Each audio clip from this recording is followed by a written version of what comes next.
Fala, meus queridos, Frank Cantelli falando aqui. Nós desse movimento que estamos começando, Hope, Comunidade Hope, e hoje a gente vai para o capítulo 2 de João. Vai ser uma leitura bem legal. Pega aí sua Bíblia, uma caneta, um papel, e vamos ter aqui boas observações, boas reflexões aqui. João capítulo 2. E vamos lá, vamos começar.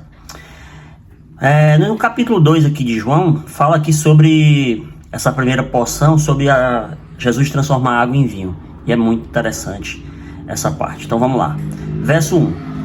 No terceiro dia houve um casamento em Caná da Galileia. A mãe de Jesus estava ali. Jesus e seus discípulos também haviam sido convidados para o casamento. Tendo acabado o vinho, a mãe de Jesus lhe disse: eles não têm mais vinho. E respondeu Jesus: o que temos nós em comum, mulher? A minha hora ainda não chegou. A sua mãe disse aos serviçais: façam tudo o que ele mandar.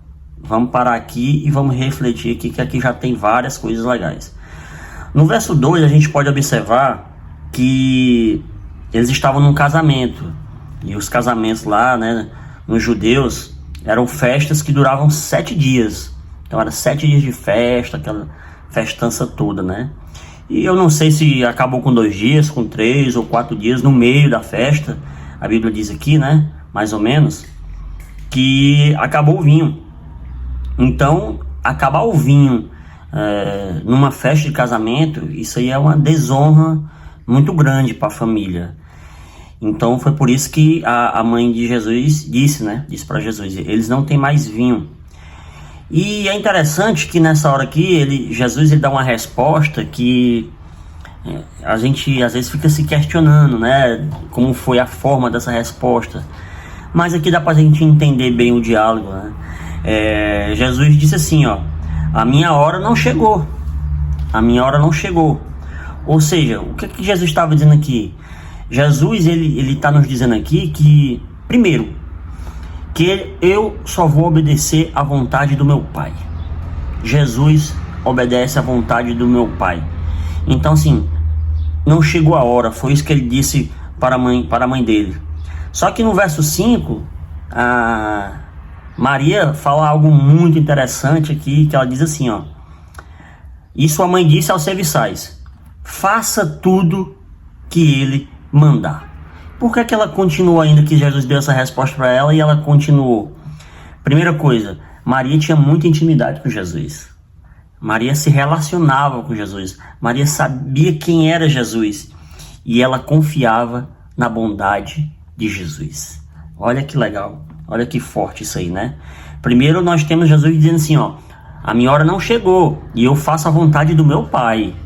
Mas Maria, conhecendo Jesus e confiava na bondade de Jesus, disse: façam tudo o que ele mandar, porque ela confiava na bondade de Jesus. Vamos lá para o verso 6. Ali perto havia 6 potes de pedra, do tipo usado pelos judeus para purificações cerimoniais. Em cada pote cabia entre 80 e 120 litros. E disse Jesus aos serviçais: encha os potes com água. E os encheram até a borda. Essa borda aqui é uma chave para nós, que é muito incrível essa parte. Eu vou voltar nessa parte aqui. Então lhes disseram: agora leve um pouco aos encarregados da festa.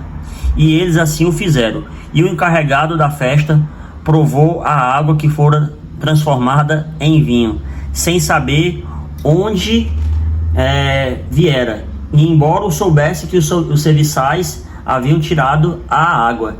E então mandou chamar o noivo e disse: vamos parar aqui. Primeiro você tem que imaginar a cena. Jesus pedindo para os caras lá, né? Encha os potes de água. E os caras obedeceram, né? Então, assim, primeira chave aqui é: obedeça sem entender. Obedeça sem entender. E eles começaram a encher. Aí eles encheram até a borda. Olha que interessante. Encheram até a borda. E depois Jesus disse, né? Agora levem um pouco ao encarregado da festa, né? cara que era responsável, o cerimonialista, não sei. E os caras assim se moveram pela palavra de Jesus. E quando eles foram lá, eles poderiam, se não tivesse sido cheio até a borda, eles poderiam pensar assim: a gente não colocou cheio de água, a gente colocou metade, vai lá que acontece uma gambiarra e ele misturou um pouco lá de vinho e vai sair um vinho fraco lá qualquer, mas não foi nada demais, ele só misturou lá e fez um vinho meia boca. E não foi isso. Jesus mandou encher até a borda, para não ter perigo de ninguém desconfiar que não foi uma obra dele. Então eles foram lá, e o mais legal é o que eles se moveram pela palavra de Jesus, para não ter desculpa. Não, a gente foi lá, mas ele entrou lá e fez uma gambiarra. Não, foi cheio até a borda de água, e Jesus transformou a água em vinho, e eles foram lá movido pela palavra de Jesus. Isso é muito legal. E foi lá, entregou ao encarregado. O encarregado provou, ficou extremamente impressionado, e depois chamou o noivo e disse no verso 10: todos servem primeiro o melhor vinho, e depois que os convidados já beberam bastante, o vinho inferior é servido, mas você guardou o melhor até agora. Incrível, né? Este sinal milagroso em Caná da Galileia foi o primeiro que Jesus realizou. Revelou assim a sua glória, e os seus discípulos creram nele. Mas aí é impossível a gente não falar de casamento nessa parte aqui. Tem umas chaves legais aqui sobre casamento, eu quero compartilhar com você, que é muito importante aqui. Vamos fazer uma volta bem rápida aqui, ó. Porque normalmente os casamentos, eles começam bem, né? É o mel, é as flores, faz viagem, aquele negócio todo. E depois os casamentos vão esfriando, vão aparecendo algumas coisas, começa a encontrar defeito, mas todos nós temos defeito, e o casamento vai esfriando. E o que é que acontece? Foi ao contrário quando Jesus está no meio. Quando Jesus está no meio, se o casamento estiver esfriando, ele vai melhorar. Se ele está no início com Jesus, vai dar certo. Tem que ter Jesus. Então, quatro aqui pontos assim para a gente refletir sobre casamento aqui. O primeiro é no verso 2. No verso 2 diz assim, ó: Jesus e seus discípulos também haviam sido convidados. Primeira coisa, convide Jesus para o seu casamento. Convide ele para o seu leito, para a sua casa, para a sua vida, para ele abençoar o seu casamento. Você que está namorando, você que está noivo, convide Jesus. Sou casado já há 13 anos e o segredo do meu casamento não foi nada de mim, não foi nada de mérito meu. O segredo do meu casamento, mesmo quando teve a adversidade, quando teve as lutas, foi a mão de Jesus que estava no meio. Sem Jesus, não teria conseguido chegar até aqui. E o segundo ponto aqui: convide a igreja para o seu casamento. Porque quem foi convidado? Jesus e seus discípulos, né? Então, ou seja, quem nunca participou de casamento cristão, onde a igreja se ajunta, colabora? Lembro do meu. O meu, a igreja participou, a comunidade cristã Misadai lá participou, ajudou, fizeram festa, ganhei bolo, me ajudaram no terno, no vestido da minha esposa. E essa comunhão, essa unidade, essa união faz toda a diferença. Então, assim, convide a igreja para o seu casamento. Terceiro ponto, que é muito legal: convide intercessores para o seu casamento.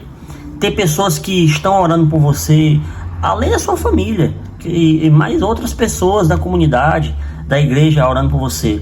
Você vê que no verso 3, Maria foi que chegou para Jesus. Ela poderia ter chegado lá no encarregado, que ele que é o responsável da festa, para o noivo, não sei, para alguma amiga conhecida, mas não. Ela foi em quem? Ela foi em Jesus. E ela disse: Senhor, eles não têm mais vinho. Ou seja, Maria intercedeu pelos noivos a Jesus, porque ele é que poderia fazer alguma coisa. Então tem intercessores no seu casamento. E o quarto, obedeça sem questionar, que é o verso 5 aqui, né? a Maria disse: faça tudo que ele mandar. Faça tudo que ele mandar. Obedeça sem questionar. E obedecer sem questionar é fé, é crer, é confiar no Senhor. Vamos para o verso 12. Depois disso, ele desceu a Cafarnaum com a sua mãe e seus irmãos e seus discípulos, e ali ficaram durante alguns dias. Quando estavam chegando a Páscoa judaica, Jesus subiu a Jerusalém. Isso era um costume, né? Todo judeu, quando tinha a Páscoa judaica, todos subiam para Jerusalém. No pátio do templo, viu alguns vendendo bois. Preste atenção, tinha algumas pessoas vendendo bois. Lembre disso. Ovelhas e pombas. E outros assentados diante de mesas, trocando dinheiro. Essas duas as palavras-chave para a gente entender essa porção aqui, ó. Tinha pessoas lá vendendo os bois, as ovelhas, as pombinhas, e tinha pessoas trocando dinheiro. Lembra desses dois. Verso 15. Então ele fez um chicote de cordas e expulsou todos do templo, bem como as ovelhas e os boi, e espalhou as moedas dos cambistas. Olha aí, lembra disso. E virou as suas mesas. Aos que vendiam pombas disse: tirem estas coisas daqui, parem de fazer da casa de meu pai um mercado. E os seus discípulos lembraram-se do que está escrito: o zelo pela tua casa me consumirá. Então os judeus perguntaram: que sinais milagrosos o Senhor pode mostrar-nos como prova da sua autoridade para fazer isso? Vamos segurar aqui, porque falou muita coisa interessante aqui. Olha o que aconteceu, e às vezes nos dias de hoje a gente encontra coisas parecidas. No verso 17 aqui, né, Jesus teve esse momento aqui, teve esse comportamento. Na psicologia a gente tem as emoções básicas quando a gente estuda, né, que é medo, alegria, raiva e tristeza. Medo e tristeza são emoções mais negativas, e alegria e raiva são emoções positivas. Todas elas também pode cambiar de negativo para positiva. Tem gente que às vezes tem um momento de raiva e faz uma bobagem, e tem pessoas que às vezes no futebol, né, alguém faz uma brincadeira assim, a gente sente uma raiva, mas vai lá e se motiva a fazer algo positivo, como treinar mais. Então assim, Jesus, por zelo na sua casa, teve esse momento lá, pegou o chicote, derrubou tudo, virou mesa. E o que eu quero dizer para vocês, Jesus fez isso porque ele estava diante de dois tipos de pessoas. Tinha dois tipos de pessoas, e nós vemos aqui na palavra quem eram esses dois tipos de pessoas. Nós tínhamos os ladrões de culto que estavam aí. E o primeiro tipo de pessoa que estava aí eram as pessoas que estavam facilitando a adoração. Porque o que acontecia? Quero que você venha comigo. As pessoas subiam em Jerusalém para a festa da Páscoa, e elas iam lá para quê? Para adorar o Senhor no templo. Então elas levavam o seu boi, a sua ovelhinha, e ia fazer um sacrifício. Só que tinha esses facilitadores de adoração. E o que é que eles estavam fazendo? Vendendo animais. Ou seja, eles estavam criando atalhos. E esses atalhos que eu e você não podemos cair. Então, eles estavam assim: não precisa vocês trazer boi de longe, ovelha de longe, compra aqui com a gente. Então assim, eles estavam querendo um atalho para as pessoas adorar o Senhor, mas sabemos que isso não é bom. Tem coisas que só eu e você podemos fazer em oração, em adoração, sozinhos, se dedicar, colocar o pé para Deus, colocar o chão. Tem coisas que só eu posso fazer, ninguém mais pode fazer. Então tinha desses primeiros ladrões de culto, nós tínhamos esse primeiro tipo de pessoa lá, que eram os facilitadores de adoração, que estavam vendendo os animais. Mas nós tínhamos o segundo tipo de pessoa.